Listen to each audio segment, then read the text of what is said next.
That's Avgolemono.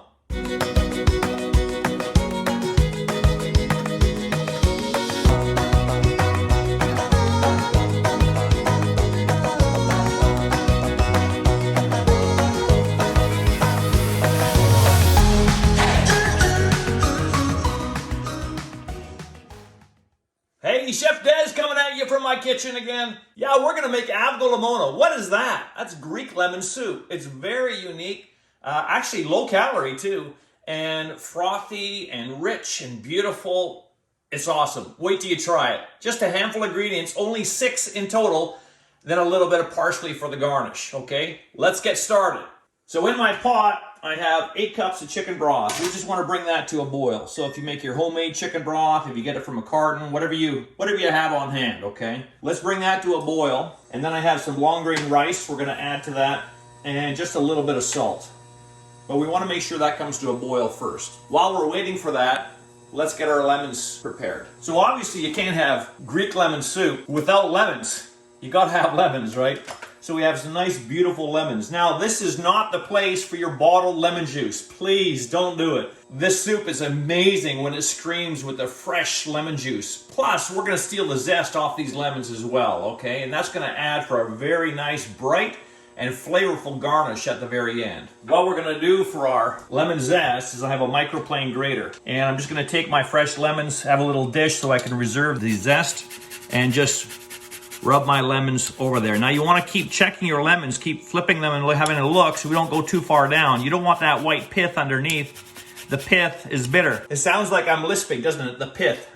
But you don't want that. You just want the colored part. That's where all the nice, bright essential oils are located and that nice, bright color. So keep going through. In total, we're going to be juicing about 3/4 cup worth of lemon juice. How many lemons is that is all dependent upon how juicy they are and how big they are, how small they are, so on and so forth. So at least zest about 3 lemons, and then we will get into the juicing process. Now you want to make sure that you zest your lemons first before you cut them for juicing. It's a lot easier to zest them when they are whole. Grab another one. And I'm just going to keep doing this until all my zest is done.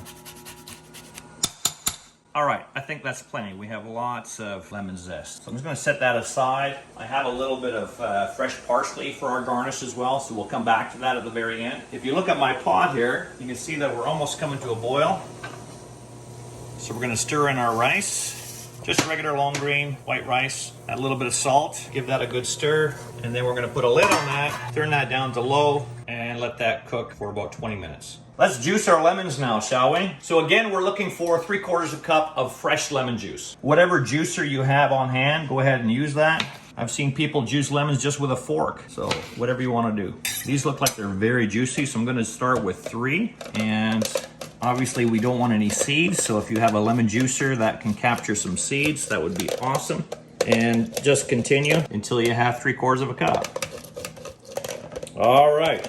I actually ended up using 4.5 lemons to get my 3/4 cup. But hey, that's why we say in the recipe 4 to 5 lemons, to make sure you have enough on hand when you're shopping at the store, okay? So when you have about 5 minutes left on your chicken broth and rice, we need to separate the eggs and prepare the eggs for the soup. So we have 4 lovely BC eggs. This is where the real nutrition is. I mean, every single large egg has 14 key nutrients, all 9 essential amino acids, 6 grams of the highest quality protein you can get, and 1 egg, only 80 calories. So we're gonna take our eggs and we need to separate them. We need to have yolks and whites. We're gonna put our whites in our stand mixer equipped with the whip attachment. So I just have a few bowls, and the reason why I wanna keep the whites, yolks, and shells all separate. Okay, so we're just going to use this one bowl for the whites, and I just wanna put the whites in the bowl separately. So I just take the yolk and coddle that in my hands, let the whites run through my fingers in order to separate them. I'm gonna put the yolks in this bowl, and then with each white, I'm gonna put it in my mixing bowl, one at a time. And the reason why I do that, the whites are gonna have a hard time whipping up the stiff peaks if we have the fat from the egg yolks in there. So if I accidentally break an egg yolk and it goes into the whites, I'm just gonna reserve that for my breakfast or make an omelet for lunch. I don't want any egg yolks in that mixing bowl where we're gonna whip their egg whites. So by doing it one at a time, it gives you an opportunity to make sure that we have no broken egg yolks in with our whites. And again, just separating with my fingers. If you wanna get an egg separator from a kitchen store, hey, you can do that. I really like this. I think it's kind of therapeutic to coddle that little egg yolk in my, in my hands. I almost put the egg yolk in the wrong spot. So again, collecting the egg yolks here, egg whites in the mixer. And we'll just keep doing that until they're all done. Some have bigger yolks, some have more colorful yolks. Hey, you just go with whatever you have. One last one to make 4. The other way you can separate your yolks is by using the shell and going back and forth. I don't like to do that because you have this sharp, jagged edge of the shell, and I think there's more of a risk of you piercing that yolk going back and forth. So just your fingers, put that in there, and put our egg whites in our mixing bowl. Okay, with our egg yolks, we're just gonna mix these up, beat them with a whisk so they're fully combined. We'll set that aside. We have our lemon juice standing by. And let's go at these egg whites. So we're looking for stiff peaks. And all there is just egg whites in there. We're gonna get our stand mixture and get that on high speed, okay?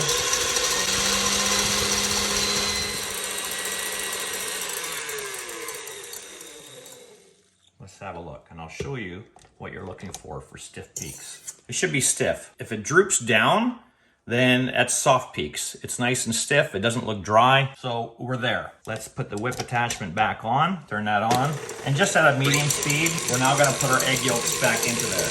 Now you might think this is crazy, that we're putting egg yolks back in there when I just finished telling you that we don't want any fat from the egg yolks in there, otherwise the whites won't whip up. But now that they're whipped, now we can add the fat. It's totally safe to do so, and we're gonna combine the egg yolks back in with the whites, okay? Watch this, medium speed.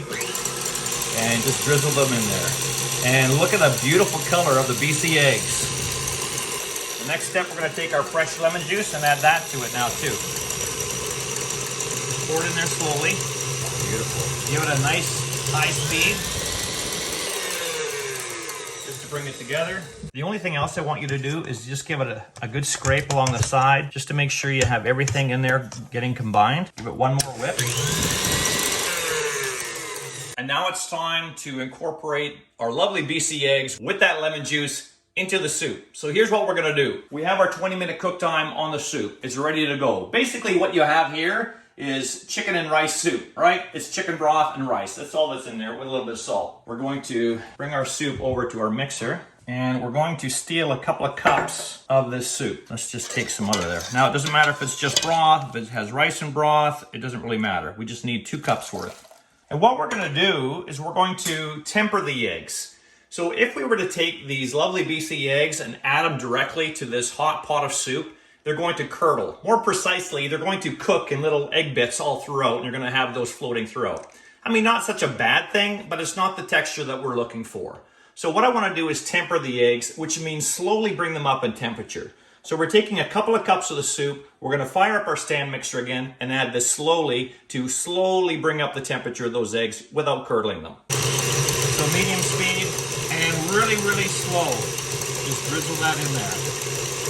You can go a little faster in the speed as long as it's not spraying. And get the whole works in there, even the rice. Now what we're gonna do is we're going to take our lovely BC egg and lemon juice mixture and grab a whisk, and we're going to take this now slowly into the soup while whisking, okay? And again, those eggs have been tempered, but you still wanna treat it very gingerly because that pot of soup is still very hot. And you don't have to go as slow as you were putting in the chicken broth into the eggs, but still slow, okay?